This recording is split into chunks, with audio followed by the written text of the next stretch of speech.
मेरा पति मेरा बहुत ख्याल रखता था, मेरे लिए महंगी-महंगी चीज़ें लाता था, जबकि उसकी इतनी औकात नहीं थी। हैरान हो जाती थी, इतना सब कुछ जो लेकर आता था।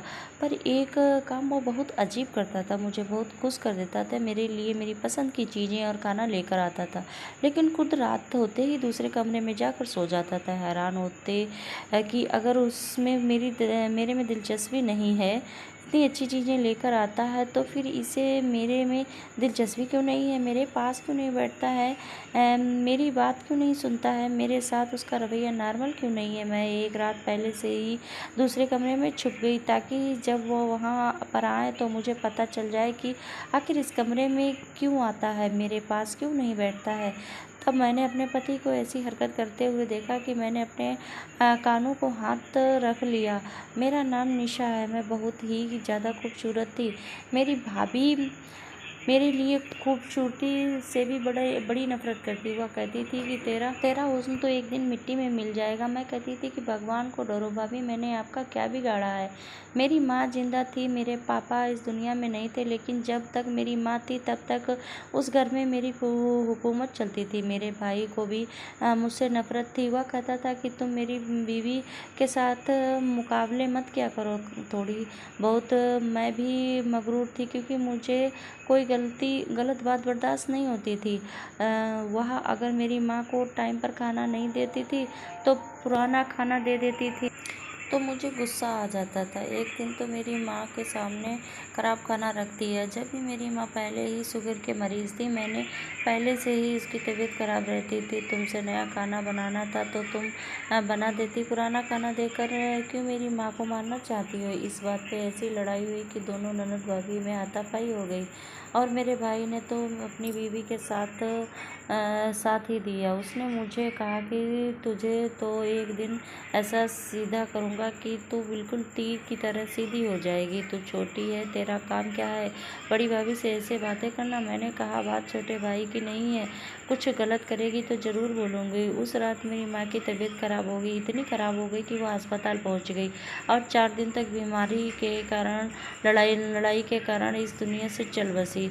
बहुत बड़ी परेशानी हुई। थोड़े बहुत रिश्तेदार थे, लेकिन वो सारे ही मेरी माँ के ससुराल वाले थे, इसीलिए उनको कोई ज़्यादा दुख नहीं हुआ। बस थोड़ा अफसोस किया कि वह चली गई। अब घर में सिर्फ मेरा भाई और मैं ही थी। एक रात भाई कमरे में आया, उसने कहा मम्मी इस दुनिया में नहीं रही। मुझे लगा कि कहेगा कि कोई बात नहीं, हो किसी चीज़ की ज़रूरत हो तो मुझसे कह देना। उसने कहा कि अगले रविवार तुम्हारा शादी है, और जब तुम ऐसी बात करोगी तो हैरान रह जाओगी। मैंने कहा क्या? उसने कहा कि हम तुम्हारी शादी कर रहा है, अपने घर की ओर जाओगी तो अच्छा रहेगा। मेरे में इतनी ज़रूरत ना थी कि मैं पूछती कि मेरी शादी किससे कर रहे हो, इतनी जल्दी शादी। उसने कहा कि बस शादी की रस्म, क्योंकि अभी अभी माँ मरी है। मेरे दिल के कोई अरमान है तो दिल में ही दबा लेना।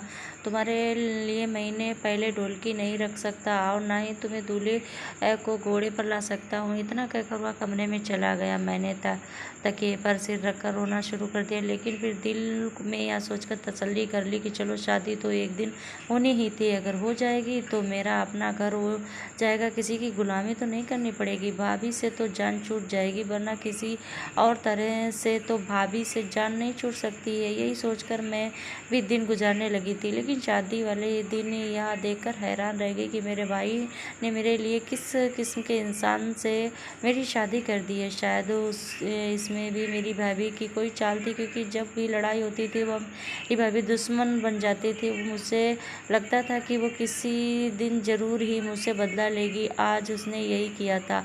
कामयाब ना हो पाई, क्योंकि मेरा दूल्हा तो अजीब सी हरकत में बैठा हुआ था। उसे देखकर कोई बच्चा भी अंदाज़ा लगा सकता था कि वह ना तो नॉर्मल इंसान है और ना ही इंसान है, बल्कि एक पागल था, क्योंकि उसके हाथ में टाफियाँ पकड़ी हुई थी जिनको वह खा रहा था। बाल उसके बिखरे हुए थे, कपड़े तो उसके नए पहने हुए थे, लेकिन इतने गंदे कर लिए थे जैसे कोई छोटा बच्चा मिट्टी में खेलता हो तो उसके कपड़े गंदे हो जाते हैं। यही मेरा दूल्हा था। उसको सबको पता चल गया था कि वह तो पागल है। मोहल्ले में भी कुछ औरतें आई थी, क्योंकि रिश्तेदार तो आए नहीं थे। उन्होंने भी कहना शुरू कर दिया था कि निशा का दूल्हा तो पागल है, ये क्या कर दिया भाई। भाभी ने बहन पर इतना बड़ा जुल्म कर दिया। माँ क्या मरी, उनकी तो आंखें सफ़ेद हो गईं। पागल के साथ इतनी प्यारी लड़की का शादी करवा दिया, और मेरा शादी हो चुका था। उसके बाद मैंने अपने दूल्हे को देखा न, अब तो विदाई होने वाली थी। मेरी आंखों में आंसू जारी थे। रोना चाहती थी लेकिन रो भी नहीं सकती थी। मैं रोती तो मेरे आंसू कौन देखता। मुझे मेरी माँ की बहुत याद आ रही थी। मेरी माँ अगर आज जिंदा होती तो मेरे साथ यह सब कुछ कभी नहीं होने देती। भाभी ने ही मेरे भाई को भड़काया था। उसको जरा ख्याल ना आया कि वह अपनी बहन की शादी एक पागल के साथ कर रहा है। कैसे रखेगा वह मुझे, क्या खिलाएगा, क्या पिलाएगा। आजकल तो लोग अपनी बेटियों की शादी ऐसे लड़कों के साथ भी नहीं करते हैं जिनके पास नौकरी भी नहीं होती है। उसके पास तो अकल भी नहीं थी, तरीका भी नहीं था। एक पल को तो दिल किया कि और जाने इनकार कर दूं, लेकिन उसके बाद क्या होता, मेरा भी तमाशा बनता। लोग फिर भी मुझे यहाँ से निकाल ही देते। इसीलिए सब कुछ भगवान पर छोड़कर और चुपचाप विदा हो गई। जाते जाते भाई के सर पर हाथ रखने की कोशिश की तो मैंने सर पीछे रख लिया, सर हटा लिया। यह लोगों से यह मंजर देखा, कहा कि जरा उसकी भी बेइज्जती हो, इतना तो जताऊं। जिससे तो मेरे साथ किया है वो अच्छा नहीं किया। भाभी मिलने के लिए आगे आई तो उससे भी ना मिलना चाहा, क्योंकि उन्होंने तो सबके सामने ही कह दिया था कि तुम्हारी शादी करवा दी, नखरे ना कर दिखाओ और अपने घर दफा हो जाओ। कौन सी भाभी कहती है कि अपनी ननद को वो ये अपनी विदाई वाले दिन उसके दिल में जितनी नफरत हो गई थी। इस तरह से कोई भी बेटी को घर से या कहकर नहीं निकालता है कि दफ़ा हो जाओ। मेरे साथ कितना बुरा सलूक हो रहा था, भगवान ही देख रहा था। मेरे ऊपर कितना जुल्म हो रहा था, पर मुझे पता था भगवान मेरे साथ इंसाफ करेगा। लेकिन अभी तो मेरा समय बहुत ख़राब नज़र आ रहा था। कुछ समझ नहीं आ रहा था। मेरा दूल्हा पागल था, लेकिन उसका घर अच्छा था, 3 कमरों वाला घर। वहाँ पर उसका एक भाई भी था। मुझे लगा कि वो भी इसी घर में रहता है, लेकिन जब रात हुई तो उसकी जगह उसका भाई कमरे में आया। मैं ज़रा घबरा गई। उसने कहा, भाभी घबराने की ज़रूरत नहीं है, दरअसल ये भी मेरा अपना घर है। वहाँ दूसरी जगह भी मेरा घर है, जहाँ पर मेरी बीवी बच्चे इंतज़ार कर रहे हैं। अब आप ही इसको संभालना है। यह कहकर वो मेरी बीवी को इसे नहीं बनती, क्योंकि उसके साथ उसके संबंध अच्छे नहीं हैं। माँ बाप हमारे भी नहीं हैं, बस अब आप हैं और आपका पति। ये घर है। अगर आपको समझ ना आए कौन सी चीज़ कहाँ पड़ी है, फ़ोन करके पूछ लीजिएगा। दीवार पर मेरा नंबर लिखा हुआ है, पर अगर यह ज़्यादा तंग करने लगे तो भी मुझे बुला सकती हैं। लेकिन देखिए, मैं भी बाल बच्चे वाला हूँ। मेरी बीवी को मेरा यहाँ आना जाना पसंद नहीं है। अगर कोई बहुत ही ज़्यादा इमरजेंसी हो तो फिर आप बुला लीजिएगा, वरना खुद ही हालत को संभालने की कोशिश कीजिएगा, क्योंकि अब यह है तो आपका ही पति और आपको उसके साथ ही रहना है। मैं समझ रही थी कि मेरी ज़िंदगी कितनी बुरी होने वाली है। मैंने हाँ में सर हिला दिया, और क्या कह सकती थी। उसने कहा, भगवान आपकी मदद करें, आप परेशान नहीं होना, एक दिन सब कुछ ठीक हो जाएगा। मुझे पता था कि वह तसल्ली दे रहा है, लेकिन फिर दोबारा कहा कि मैं आपको बताने की कोशिश कर रहा हूँ भाभी कि एक दिन सब ठीक हो जाएगा, आप बिल्कुल परेशान नहीं होना। पता नहीं इससे इस बात को 2 बार क्यों बोला और इतना जोर देकर क्यों बोला। फिलहाल तो मुझे कुछ समझ नहीं आ रहा था। मैंने कहा, ठीक है। मेरे पति दूसरे कमरे में मैं बैठी थी। जब मैं उस कमरे में गई तो हैरान रह गई। कमरा शायद उसी का था। यहाँ पर काफ़ी सारी चीज़ें टूटी हुई थी, पर कुछ खिलौने वगैरह भी पड़े हुए थे। शायद उनका दिमाग बचकाना था। उसने मुझे देखा तो वह डर गए। मुझे लगा कि मुझसे कोई बात करेगा, कुछ बोलेगा या कुछ काम कह देगा। उसने ऐसा कुछ नहीं किया, चुपचाप जाकर अपने कमरे में सो गई। मेरा दिल तो किया कि दरवाजे के अंदर से कुंडी लगा लूं, लेकिन फिर मैंने ऐसा नहीं किया। कहने में बड़ा अजीब लगता था, लेकिन इतनी सुकून की नींद पहले कभी नहीं आई थी। आँख खुली तो हैरान रह गई। सामने मेरा पति बैठा था। उसे देखकर मैं डर गई। फिर जब मैंने टेबल की तरफ देखा तो मेरी आंखें खुली रह गई। टेबल पर तो नाश्ता पड़ा हुआ था। नाश्ते तो बाजार का लग रहा था। मैंने उसकी तरफ देखा और आसपास देखा। मुझे लगा शायद उसका भाई आया होगा, वही नाश्ता लेकर आया होगा, लेकिन घर में कोई भी नहीं था। बाहर वाला दरवाज़ा भी अभी बंद ही था। रात में मैंने खुद कुंडी को लगाई थी। मेरे पति ने मुझे कहा नाश्ता कर लो, और वो भी नाश्ता करने के लिए बैठ गया। मैं हैरान रह गई। मैंने कहा इसको इतना पता है कि हमारी शादी हुई है तो बाज़ार से नाश्ता लेकर आना है। फिर ये काम पागल हुआ, लेकिन फिर उसके अजीब सा गाना गाना शुरू कर दिया। यह किसी कार्टून का गाना था। मैं तो समझ गई कि शायद ही यह नॉर्मल की हरकत कर रहे हैं, शायद इसे भी भूख लगी, पर उसके पास थोड़े बहुत पैसे कम। इतना काम तो कोई छोटा बच्चा भी कर सकता है। खैर मैंने नाश्ता कर लिया। उसके बाद मैं घर को साफ करने लगी। या पूछना भूल गई थी कि घर में ऐसा कैसे चलता है, लेकिन फ़िलहाल तो घर की ज़रूरत की सारी चीज़ें पड़ी हुई थी। मैंने उसके भाई का नंबर मिलाया, नंबर नहीं मिल रहा था। मैंने दोपहर का खाना भी बना दिया। मेरी घर में ऐसे ही चलने लगी। मेरा पति अचानक ही कहीं चला गया तो मैं परेशान हो गई। मुझे लगा कि पता नहीं शायद घर से ही भाग गया हो। मैंने इसीलिए उसके भाई को कॉल की थी। उसने कहा कि हाँ, वह कभी कभी चला जाता है लेकिन वापस आ जाएगा। परेशान होने की ज़रूरत नहीं है, रात तक वापस आ जाएगा। अगर रात तक वापस नहीं आएगा तो आप मुझे बता देना। मैंने कहा कि ठीक है। रात हुई तो मेरा पति वापस आ गया। उनके दोनों हाथों में चीज़ें थी जो उसने मुझे पकड़ा दी। मैंने खोलकर देखा तो उसके अंदर फूल थे। मैंने कहा ये क्या है? उसने कहा तुम्हारे लिए लेकर आया हूँ। मैं हैरान रह गई। उसके फूल मेरे पास रख दिए, खुद दूसरे कमरे में चला गया। थोड़ी देर के बाद देखा तो वह कमरा अंदर से लॉक था। उस घर में मेरे दिन अच्छे गुजर रहे थे। जैसा मैंने सोचा था वैसा कुछ नहीं था, बल्कि सब कुछ हो ही रहा था। बल्कि मेरा पति मेरे लिए रोज़ कोई ना कोई चीज़ लेकर आता था। पता नहीं उसके पास पैसे कहाँ से आते थे। घर में भी हर चीज़ मौजूद थी। जब घर का सामान थोड़ा ख़त्म होने लगा तो एक दिन उसका भाई आया और उसने आकर 20,000 रुपये मुझे दिए। मैंने कहा कि यह घर भी आप ही चलाते हो? तो उसने कहा नहीं, ऐसी कोई बात नहीं है। दरअसल हम दोनों भाइयों के नाम पर कुछ दुकानें हैं, उसका किराया आता है। तो मैंने उसने से महीने में 2 दफ़ा 20,000 रुपये आते हैं। आपको 20,000 रुपये 15 तारीख को मिल जाएगा। आज 1 तारीख है तो मैंने उसको पैसे देने के लिए आया हूँ। मैंने कहा ठीक है, मेरे घर की ज़रूरत का सामान ले लिया है। अब घर में टीवी भी था, एसी भी था, सब कुछ था। एक दिन भूले भटके मेरी भाभी और भाई यहाँ घर पर आ गए। उन्होंने को तो पता था कि उन्होंने उसकी शादी एक पागल से कराई है।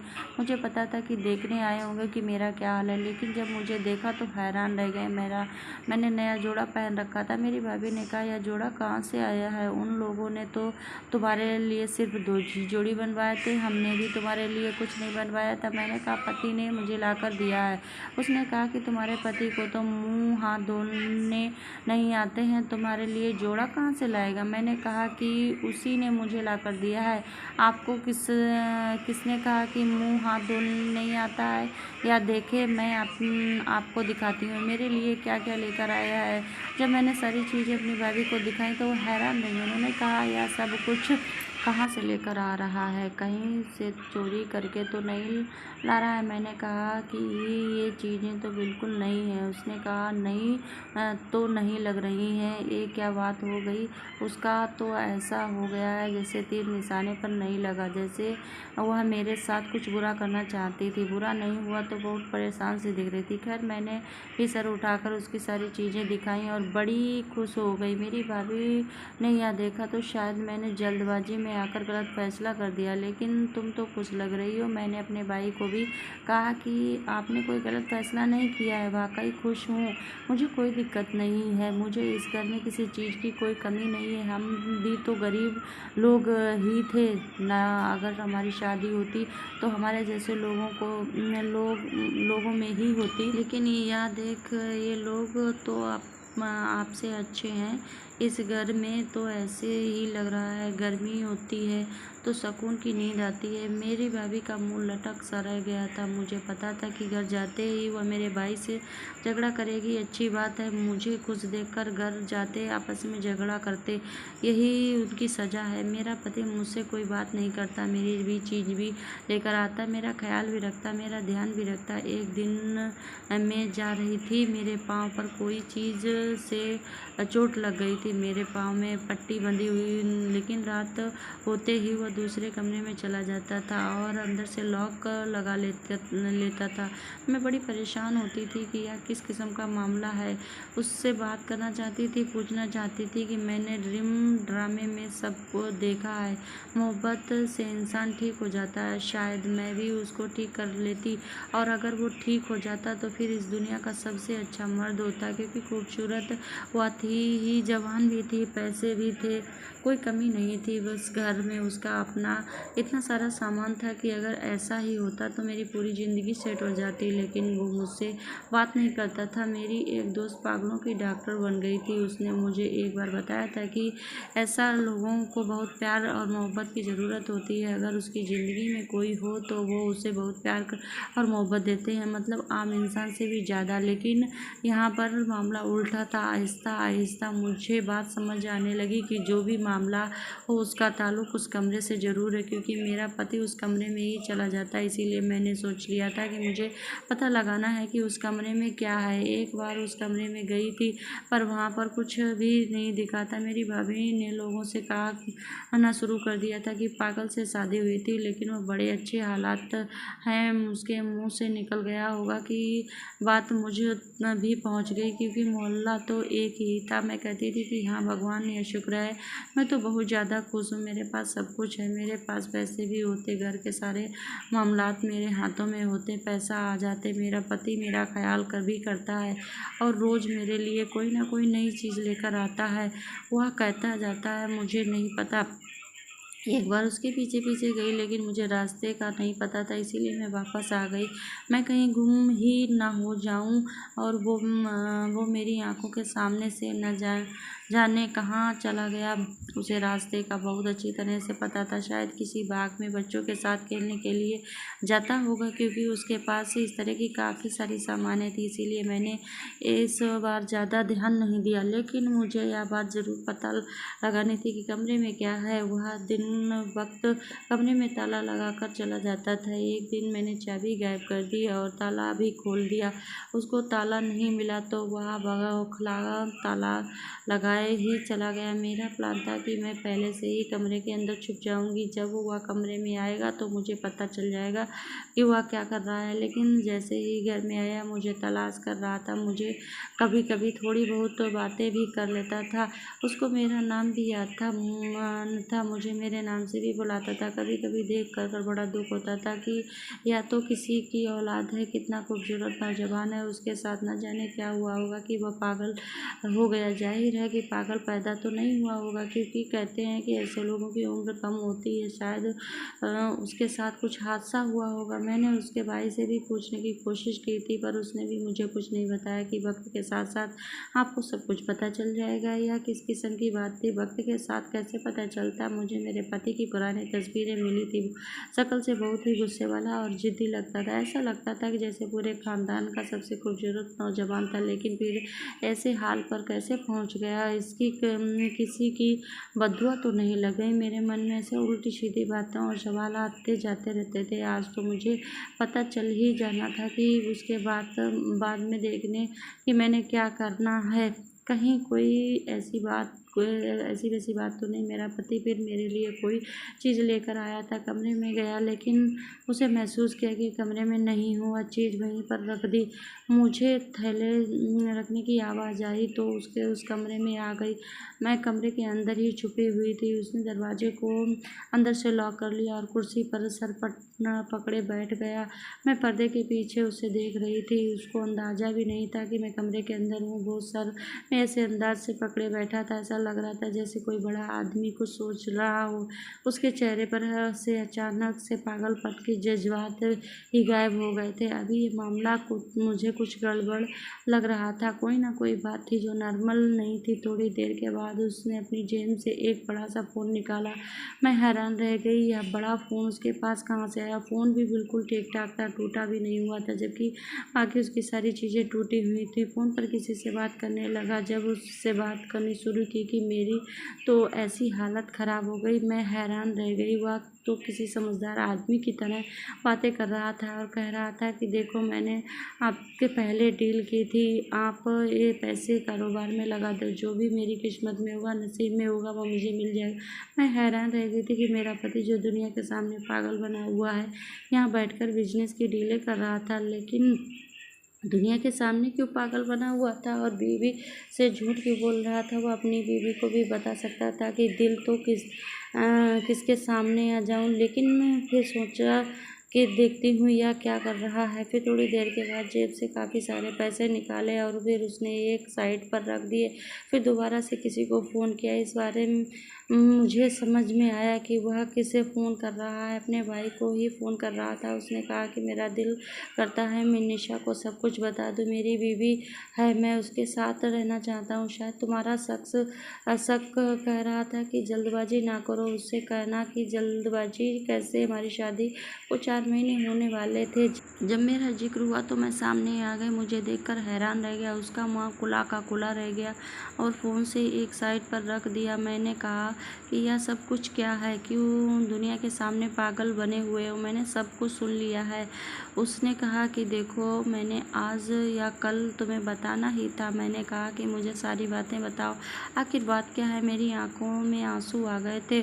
तो उसने कहा रो क्यों रही हो। मैंने कहा मुझे नहीं पता, बस मुझे रोना आ रहा है, मुझे बता दो कि क्या बात है। उसने मुझे ऐसी बात बताई कि मैं हैरान रह गई। उसने कहा कि पूरे मोहल्ले का सबसे समझदार और पढ़ा लिखा लड़का था।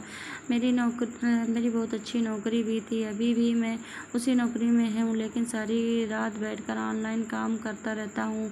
मैंने कहा कि पागल ही बने क्यों फिरते हो। उसने कहा कि कुछ लोगों के साथ दोस्ती थी, पर मुझे नहीं पता था कि किसी और तरह के लोग थे। एक दिन हम लोग कहीं चले गए, वहाँ हम अपना छोटा सा झगड़ा हो गया था। हमारे हाथों एक आदमी मर गया था, तो सारा इल्ज़ाम उसने मुझ पर लगा दिया। अगर मैं पागलपन का नाटक न करता तो मुझे सज़ा हो जाती, मेरी सारी ज़िंदगी जेल में गुजर जाती, क्योंकि वो सब लोग भाग गए, पर मैं एक आदमी की जान बचाने के चक्कर में वहीं पर रह गया था। लेकिन वह भी इस दुनिया से चला गया है, इल्ज़ाम मुझ पर आ गया है, मुझे पुलिस पकड़ ले गई थी। अभी तो लोग इसी मोहल्ले में रहते हैं, उसकी मेरी वजह से नुकसान हुआ था, इसीलिए मुझे पागल की एक्टिंग करनी पड़ रही है। अब उन्होंने अपना घर बार बेच दिया है और 1 महीने के बाद वहाँ से जा रहे हैं। बस उसके बाद मैं अपने तरीके से रह सकता हूँ।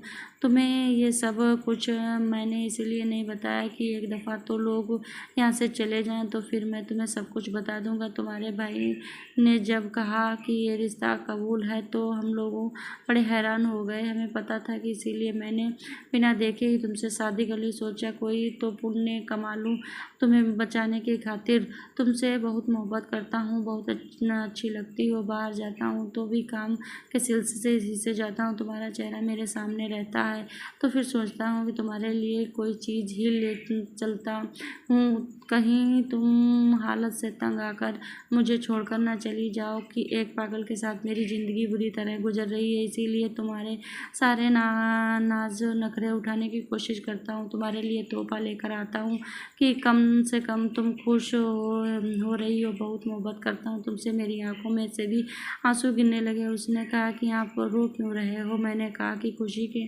आंसू हैं। उसने कहा अजीब हो, दुख भी होती हो और खुशी भी होती हो। देखो, मैं तुम्हारा पति हूँ, तुम्हारी ज़िंदगी बहुत अच्छी होने वाली है। 1 महीने तक नाटक करना होगा, उसके बाद सब कुछ ठीक हो जाएगा। मैंने कहा मुझे कोई दिक्कत नहीं है, मैं तो सोच ही रही थी भगवान ने मुझे कोई पुण्य का तोहफा दिया होगा। मैंने कभी किसी का बुरा नहीं किया था, पर मेरे भाइयों ने मेरे साथ इतना बुरा किया है। शुक्र है कि आप बिल्कुल ठीक हो। उसने कहा कि परेशान नहीं हो ना कोई, सब कुछ ठीक हो जाएगा, हमेशा ठीक रहेगा। तुम्हारा पति हूँ। हमेशा तुम्हारा ख्याल रखूँगा, तुम्हारे साथ रहूँगा, तुम्हारी ज़िंदगी बहुत अच्छी होगी।